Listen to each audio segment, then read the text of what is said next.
এই মুহূর্তে সবচেয়ে বড় আপডেট, আজকে বিকাশ ভবনে মুখ্যমন্ত্রীর সঙ্গে শিক্ষামন্ত্রীর মিটিং আছে বিভিন্ন বিষয়ে, তার মধ্যে নিয়োগটাও আছে।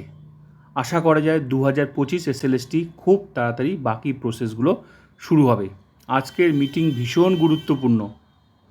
আজকেই একটা নতুন আপডেট, যেটা হচ্ছে সুপ্রিম কোর্টে ওবিসি মামলাটা উইথড্র করার আপিল হয়ে গেছে, তো সম্ভবত আগামীকাল উইথড্র হয়ে যাবে।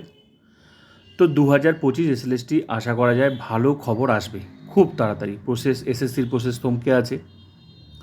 আজকের মিটিংটা ভীষণ গুরুত্বপূর্ণ আপডেট এটাই যে ভালো কিছু হতে চলেছে। এদিকে সুপ্রিম কোর্টে ওবিসি আপিল,